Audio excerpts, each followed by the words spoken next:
Assalamualaikum warahmatullahi wabarakatuh. Halo semuanya, anak-anakku yang Bapak cintai dan Bapak banggakan. Semoga kalian beserta keluarga dalam keadaan sehat dan selalu dalam perlindungan Allah Subhanahu wa taala. Karena kita masih mengalami masa pandemi, jangan lupa untuk selalu menerapkan protokol 3M. Jangan lupa mencuci tangan, memakai masker, dan menjaga jarak. Oke, pada kesempatan kali ini Bapak sebagai pengajar Bahasa Inggris Lintas Minat kelas 10 akan menyampaikan salah satu materi yang ada di silabus Bahasa Inggris Lintas Minat semester kedua, yaitu berkaitan dengan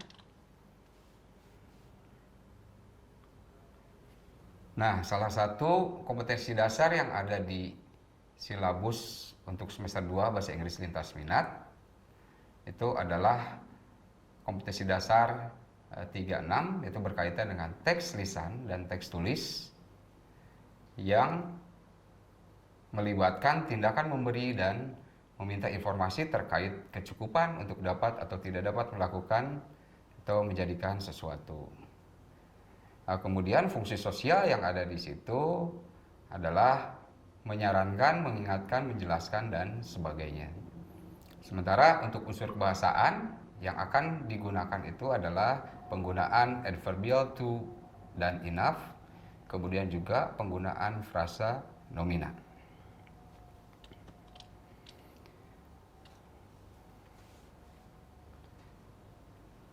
Judul sebetulnya yang ada di silabus adalah giving and asking information about the sufficiency to do or to be something.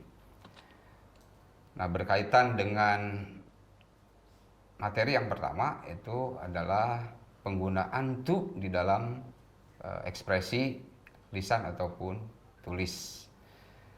To adalah salah satu dari adverb atau kata keterangan yang maknanya itu adalah untuk menunjukkan sesuatu yang terlalu atau berlebihan.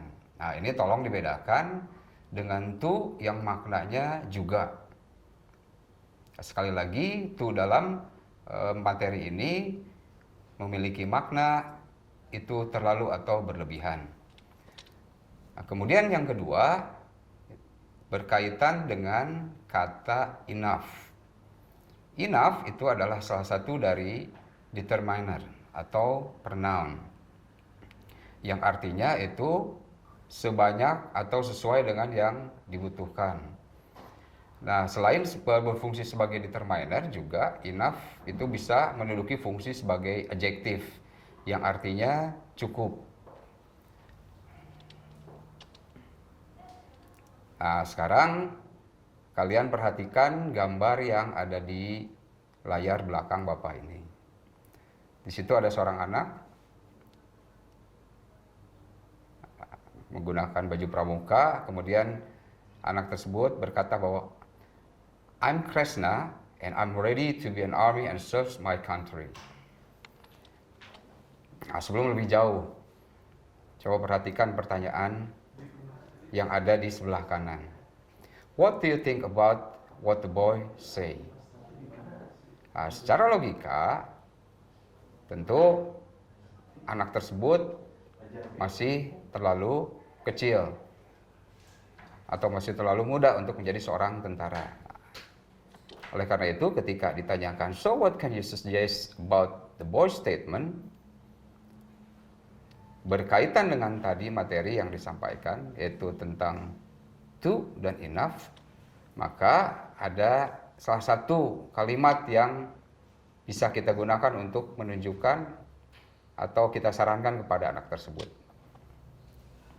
Yang pertama itu adalah Kresna is too young to become an army.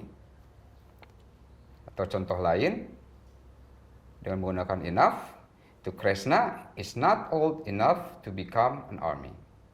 Jadi perhatikan frasa yang digaris bawahi, di situ ada penggunaan to, kemudian diikuti kata yang lain.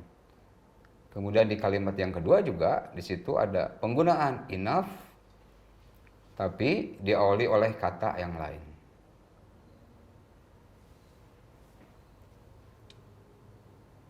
Mudah-mudahan sampai sini sudah mulai terbayang pola seperti apa yang akan digunakan nantinya. Nah, kemudian lihat gambar berikut.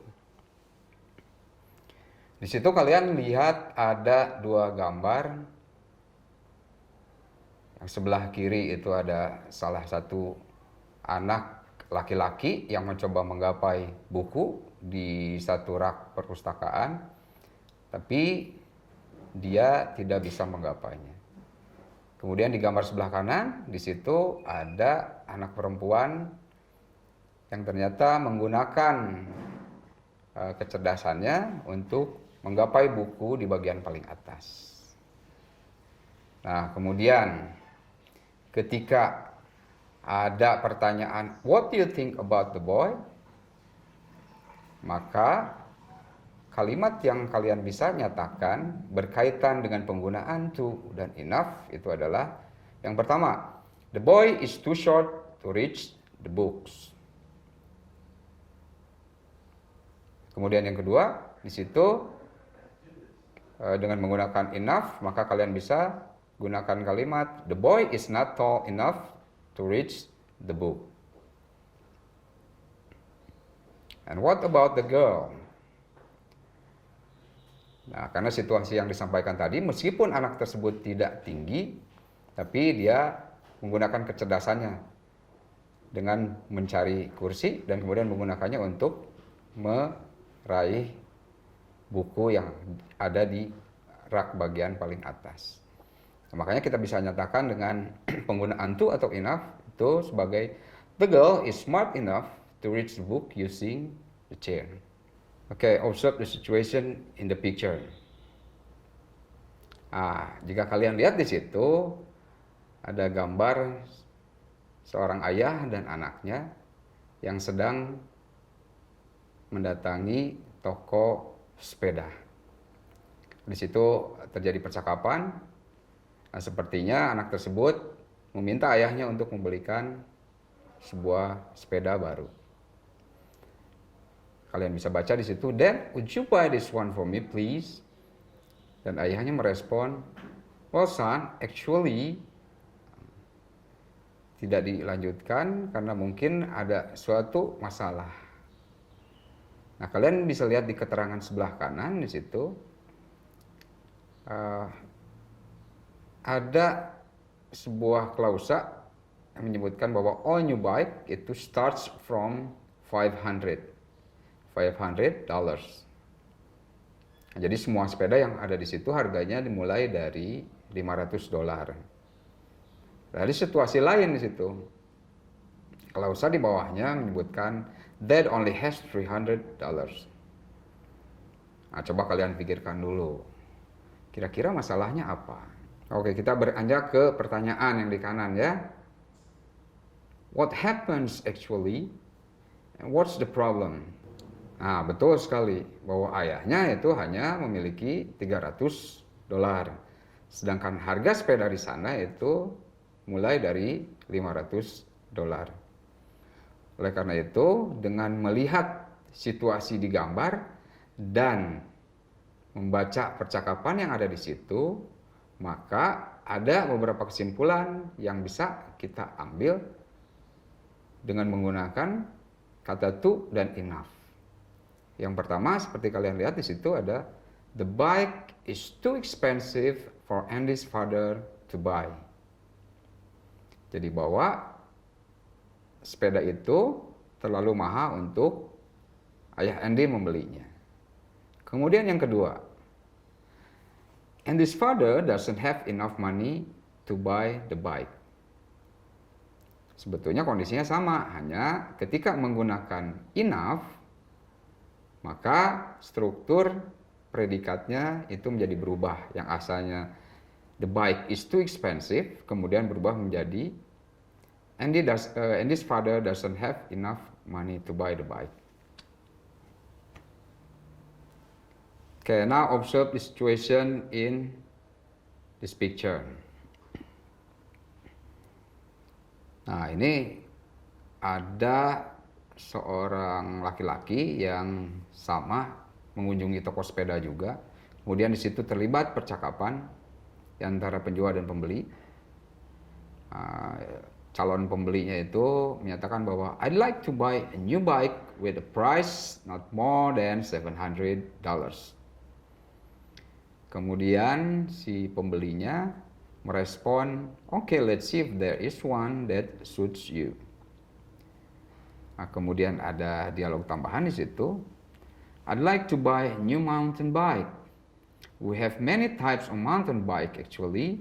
So let me show you our collection. Nah, coba dipahami dulu isi dari percakapannya di situ. Kemudian lihat pada percakapan bagian kanan. Di situ kalian bisa lihat, but I'll buy it for my 10 years old daughter. Nah, ternyata laki-laki itu membeli sepeda bukan untuk dirinya, tapi untuk anak perempuannya yang berusia 10 tahun. Nah, kemudian penjual merespon, okay, shall we find small bikes then? Artinya si penjual sudah paham bahwa sepeda yang dia tawarkan, yang berwarna biru itu ternyata terlalu besar jika akan digunakan oleh anak perempuan yang usianya masih 10 tahun. Nah, kemudian di percakapan terakhir di situ kalian bisa lihat, my daughter is really girly. She likes bright colors. Nah, artinya ada dua hal yang tidak sesuai antara si penjual dan pembeli, di mana si pembeli sebetulnya ingin membelikan sepeda untuk anak perempuannya, dan yang lain itu adalah kondisinya sepeda tersebut warnanya tidak sesuai dengan warna yang diinginkan oleh anak perempuannya. Nah, kemudian ada pertanyaan, what happens, what's the problem, so what can you say about the situation? Oke. Yang pertama, the bike is too big for the man's daughter. Jadi sepedanya itu terlalu besar untuk anak perempuan si laki-laki tersebut. Nah, kemudian statement yang kedua yang bisa disampaikan yang menggunakan to atau enough itu adalah the bike's color is not bright enough for the man's daughter. Jadi warna sepedanya itu tidak cukup cerah karena anak perempuannya itu girly. Biasanya yang girly itu senang dengan warna yang cerah-cerah. Nah, sekarang perhatikan ini ada gambar terakhir dari rangkaian gambar tentang to dan enough ini. Perhatikan di situ ada seorang anak laki-laki yang sedang mengerjakan ujian. Kemudian ada deskripsi di sebelah kanannya. Yang pertama, this is Kirk. He has just finished exam. It was a hard test, but he passed. And outside his class, he met Aaron. And then happens the conversation like the following. Nah, kemudian terjadi percakapan antara Kirk dan Aaron setelah Kirk keluar dari kelas. Aaron says, "Hi Kirk, how was your test?" And Kirk says, "To be honest, it was the hardest test I had, but I finished it hardly enough." And then Aaron asks, how is your score? And Kirk answers, not the best one though, but I got well enough. Nah, perhatikan frasa yang digarisbawahi di situ ada hardly enough dan well enough. Kayak dipahami dulu situasinya, kemudian dipahami conversationnya, kemudian dipahami juga frase-frase yang digarisbawahi di situ. Baik, kita review sekarang contoh-contoh kalimat yang sudah disampaikan tadi. Nah, yang pertama itu ada kalimat Kresna is too young to become an army. Kemudian yang kedua itu the girl is smart enough to reach the book using the chair. Kemudian yang ketiga, Andy's father doesn't have enough money to buy the bike. And then the last one, Kirk finished the test hardly enough. Nah, ini adalah 4 kalimat yang polanya itu berbeda masing-masingnya. Nah, tentu memiliki fungsi dan kegunaan berbeda. Mengapa bentuknya seperti ini? Nah, seperti yang akan ditunjukkan kepada kalian berikut ini. Nah, mau seperti apapun belajar bahasa, itu tetap belajar bahasa itu pasti harus mengenal pola. Meskipun ada yang berpendapat bahwa belajar bahasa itu yang penting bisa berkomunikasi dan bisa saling memahami, memang betul. Tapi di sisi lain tetap ada pola paling sederhana yang harus setidaknya kita ketahui dari suatu bahasa. Nah, pada topik kali ini yang berkaitan dengan to dan enough, ada 4 pola yang harus kalian kenali dengan baik. Yang pertama itu adalah bahwa to itu pasti diikuti oleh adjective. Contoh seperti tadi sudah disampaikan, too short, too young, too expensive, too big. Nah, coba kalau tidak percaya kalian gabungkan to dengan kata benda. Contoh, to dengan table. To table. Apakah ada bentuk seperti itu? Dan maknanya pun pasti akan menjadi rancu. Karena kalau disebutkan to table itu terlalu meja. Kemudian coba kalian gabungkan juga to dengan kata lainnya. Seperti kata keterangan waktu misalnya. Yesterday, last night. To yesterday, to last night. Itu tentu bukan penggabungan yang tepat. Sekali lagi, tolong fokus. To itu hanya diikuti oleh adjektif. Kemudian pola yang kedua. Pola yang kedua berkaitan dengan enough.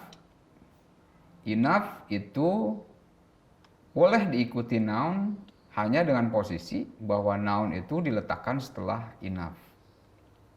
Contoh, enough money, enough time, enough room, enough food.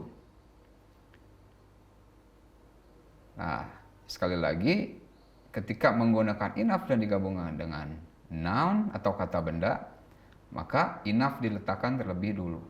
Jangan terbalik. Jangan jadi money enough, atau time enough, atau room enough. Itu kaidah kebahasaan dalam bahasa Inggris tidak benar. Karena yang benar itu enough dulu, baru kemudian diikuti oleh noun. Nah, pola yang kedua dalam penggabungan dengan enough itu, kalian bisa gunakan juga kata sifat atau adjektif. Nah, ketika adjektif bertemu dengan enough, maka adjektif yang diletakkan di depan. Adjektif yang diletakkan terlebih dulu. Baru kemudian diikuti oleh enough. Nah, ini tentu terbalik dengan penggabungan enough dan noun tadi. Nah, contoh ya. Contoh, old enough. Kemudian tall enough, smart enough, bright enough. Jadi tidak bisa kalau digabung dengan adjektif itu dibalik posisinya. Seperti misalnya menjadi enough old, enough tall. Nah, kaidah yang benar itu harus adjektif dulu baru diikuti oleh enough. Nah, bentuk terakhir itu adalah penggabungan adverb dan enough. Nah, posisinya seperti apa? Sama dengan adjektif. Ketika adverb bertemu dengan enough, maka adverb itu harus diletakkan terlebih dulu sebelum enough.